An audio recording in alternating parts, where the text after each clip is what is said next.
Japan एक ऐसा देश जिसे आने वाली दुनिया का उगता सूरज माना जाता है।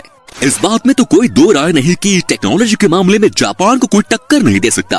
पर इन सब के अलावा जापान को एक गायन शौचालय का भी देश कहा जाता है, या फिर एक ऐसा देश जहां की ट्रैफिक लाइट्स ब्लू कलर की होती हैं। और भी बहुत सारी चीजें जो इस देश को दुनिया से बिल्कुल अलग बनाती है। तो चलिए खुलकर जानते हैं इस देश के बारे में। Number 1, square watermelons.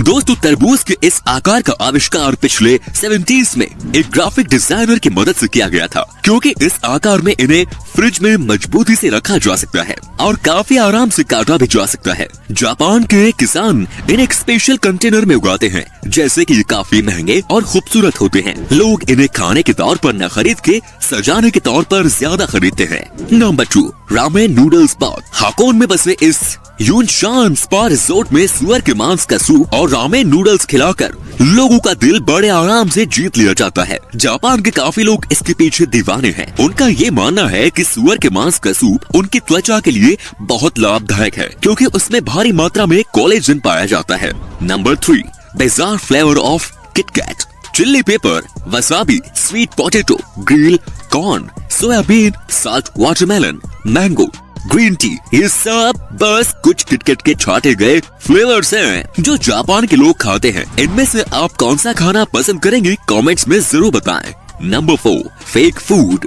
जापान के कुछ एक्सपर्ट्स प्लास्टिक और वैक्स की मदद से खाना बनाते हैं, और वो भी देखने में उतना ही लजीज लगता है जितना कि असली खाना लगता है। जापान के कितने ही रेस्टोरेंट्स इन प्लास्टिक के खानों को अपने रेस्टोरेंट्स की खिड़की के पास लगाकर भूखे इंसानों का ध्यान खींचने की कोशिश करते हैं। और आपको बता दूं कि इन प्लास्टिक के खानों को तैयार कराने में बहुत ज्यादा पैसे खर्च होते हैं। Number 5, rabbit island. 1940 की बात है, जब वैज्ञानिक ओकुनाशिमा आइलैंड पर कुछ चूहे लाए और उन पर टेस्ट करने का सोचा। पर कुछ महीनों बाद वहाँ उनकी तादाद इतनी बढ़ गई कि लोग वहाँ घूमने जाने लगे और अब वो एक टूरिस्ट प्लेस बन गया।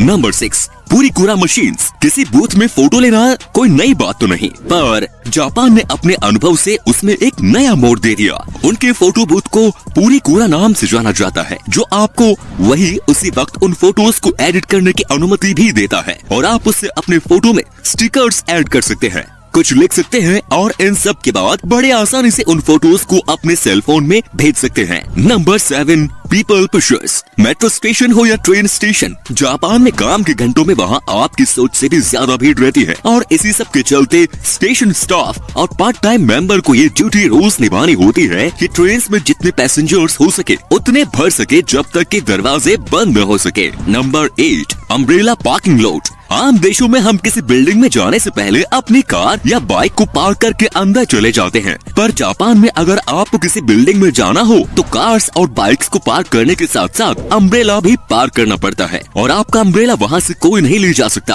अम्ब्रेला पार्क करने के पीछे मकसद ये है कि आप बिल्डिंग को पानी करने से बचा सकते हैं अगर आपका अम्ब्रेला पानी से तर हो। जापान के लगभग सभी सरकारी बिल्डिंग, होटल और ऑफिसेज में इन अम्ब्रेला पार्किंग लॉट का इस्तेमाल होता है। Number 9, millions of vending machines. दुनिया के कई देशों में वेंडिंग मशीन नाम की कोई चीज ही नहीं है, वहीं पूरे जापान में 5 मिलियन से भी ज्यादा वेंडिंग मशीन्स का इस्तेमाल होता है। जापान के लोगों का देर रात तक काम करना बिल्कुल आम बात है, और इसीलिए उनके स्नैक्स और सोडा के लिए ही इन वेंडिंग मशीन्स का इस्तेमाल ज्यादा होता है। पर वैसे आप इन वेंडिंग मशीन से कुछ भी खरीद सकते हैं, महली से लेकर अंडरवियर भी, कुछ भी। तो दोस्तों, आप क्या सोचते हैं, हमारे देश में भी ये सुविधा उपलब्ध होनी चाहिए या नहीं, कमेंट्स में जरूर बताएं। Number 10, train delays make headlines. समय की पाबंदी और अनुशासन का जापान में बड़ा महत्व है, और ट्रेन स्टेशन इस चीज से बचने के लिए कुछ भी कर सकते हैं। दोस्तों, अगर ट्रेन 5 मिनट भी लेट हो जाए तो रेलवे कंपनी को एक उनके वर्कर्स और पैसेंजर्स के लिए डिले सर्टिफिकेट देना पड़ता है, जिन्होंने उनकी वजह से शायद कोई इम्पोर्टेंट मीटिंग मिस कर दी हो। और अगर ट्रेन किसी वजह से 1 घंटे से ज्यादा लेट हो जाए तो रेलवे कंपनी को न्यूज़पेपर में एक माफीनामा देना पड़ता है। Number 11, silent karaoke. कोन के आकार का बना ये माइक्रोफोन एक अलग तरह का माइक्रोफोन है। इसे वहाँ के लोग अपने मुंह के ऊपर लगा के रखते हैं। इसकी मदद से वो अपने भुनभुनाहट को दूसरों तक नहीं ले जाने देते। अक्सर जापान में इस गैजेट का इस्तेमाल ज्यादातर वो लोग करते हैं जो अपने अगल बगल के लोगों को परेशान नहीं करना चाहते, या फिर वो लोग जिन्हें पब्लिक प्लेस में खुद में गाना गाने में शर्म आती है। Number 12, polite slurping. वैसे तो दुनिया में कितने ही देशों में झुकने को अच्छा नहीं माना जाता, पर जापान में झुकने से ही किसी खाने की प्रशंसा मानी जाती है। अगर नूडल्स खाते वक्त आप झुके नहीं तो उस रेस्टोरेंट का शेफ ये समझेगा कि आपको उसका नूडल पसंद नहीं आया। Number 13, face napkins.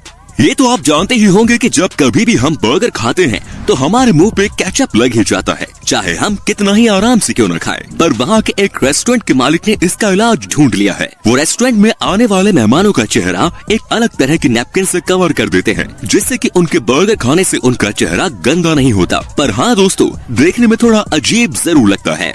Number 14, water saving sinks.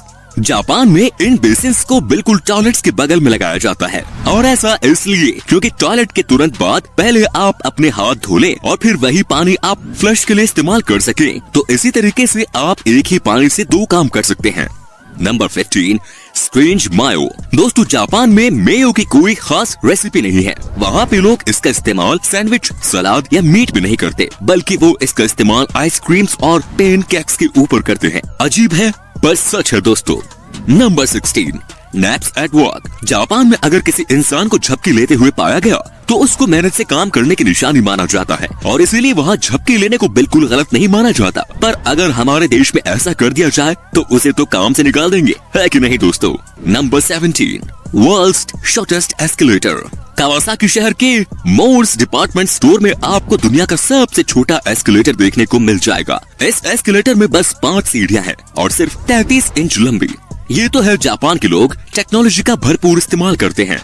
Number 18, doll village. Japan के इस गांव नागरो की आबादी 300 लोगों की हुआ करती थी, पर इस गांव में अब 40 के आसपास ही लोग रहते हैं। एक लोकल आर्टिस्ट सुकीमी आयनो ने इंसानों के आकार की गुड़िया बनाई, जिनमें से कई सारे वहाँ के लोगों की तरह लगती थी, और उन्हें वहाँ ऐसे रखा जाता था जैसे वो कोई काम कर रहे हो, जैसे कि उन्हें गांव के स्कूल में किसी क्लासरूम में बैठा दिया जाता है, जो कि शायद अब कुछ दिनों पहले बंद कर दिया गया है।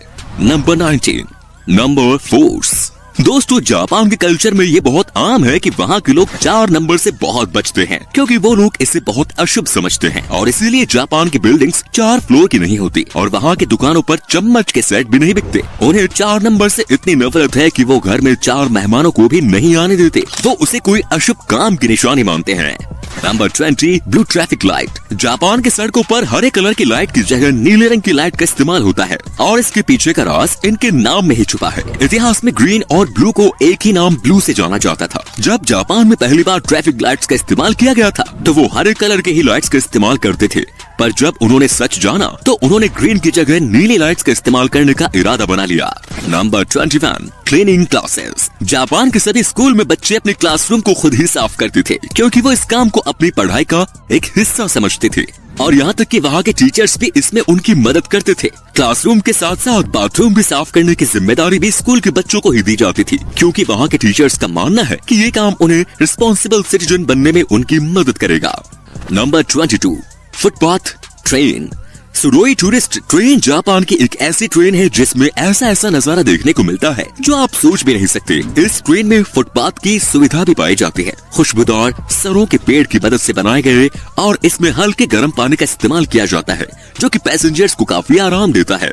Number 23, futuristic toilet. जापान के टॉयलेट्स आम टॉयलेट्स की तरह बिल्कुल नहीं होते। ये बहुत ही अच्छी तकनीक से बनाए गए हैं। इन टॉयलेट्स को इस्तेमाल करने से पहले आपको पता होना चाहिए कि आखिर इसमें मौजूद इन बटन्स का मतलब क्या है। इसमें कई अलग तरह के ऑप्शंस पाए जाते हैं, जैसे कि अगर आप चाहे तो टॉयलेट सीट को अपने मुताबिक गर्म कर सकते हैं, आप चाहे तो गर्म पानी स्प्रे कर सकते हैं, और चाहे तो आप गाने भी बजा सकते हैं। दोस्तों, जापान के इस टेक्नोलॉजी के लिए एक लाइक तो बनता ही है। Number 24, crazy flavour ice cream. Japan के लोग खाने के अजीब अजीब जोड़े बनाते हैं और उसे बड़े चाव से खाते हैं। उसी में से एक है ये आइसक्रीम फ्लेवर। आइसक्रीम फ्लेवर के नाम पर जापान के लोग घोड़े का मांस, कैक्टस, चारकोल, लहसुन का इस्तेमाल करते हैं, और ये सब इनके लिए कोई हैरत की बात नहीं। Number 25, space saving parking lot. दोस्तों, जापान लोगों से भरा हुआ देश है। वहाँ के लोग पार्किंग लॉट्स के नाम पर जगह की बर्बादी बिल्कुल नहीं करते। जैसा कि आप स्क्रीन पर देख पा रहे होंगे किस तरह वहाँ के लोग मल्टी लेवल गैराज का इस्तेमाल करते हैं। Number 26, robot run hotel. Nagasaki के एक होटल में रोबोट वहाँ के स्टाफ का एक बहुत बड़ा हिस्सा है। उन्हें हैन्ना के नाम से जाना जाता है, जिसका सीधा मतलब है स्ट्रेंज। इंसानों की तरह दिखने वाले ये रोबोट हर वो काम करते हैं जो एक इंसान करता है, जैसे कि गेस्ट से मिलना, लगेज उठाना, कॉफी बनाना, रूम को साफ करना और भी बहुत कुछ। और तो और वो बात करते वक्त मुस्कुराते भी हैं, पर उनके अगल बगल वहाँ के स्टाफ मौजूद रहती हैं, इसकी देखरेख में कि आखिर वो ठीक तरीके से काम कर रहे हैं या नहीं। Number 27, cafe companion. किसी कैफे में अकेले बैठकर कॉफी या खाना खाना हो तो बहुत लोगों के लिए आम बात होगी, पर जापान में ऐसा कुछ नहीं है। यहाँ पे आपके सामने बड़े बड़े कार्टून्स बिल्कुल आपके सामने बैठे होंगे, जिससे कि आपको अकेलापन बिल्कुल महसूस नहीं होगा। तो दोस्तों आज के लिए बस इतना ही। अगर इस वीडियो से आपने कुछ नया सीखा तो वीडियो को लाइक करना बिल्कुल ना भूलें, और इसी तरह की वीडियोस का मजा उठाने के लिए चैनल को सब्सक्राइब करना बिल्कुल ना भूलें। धन्यवाद।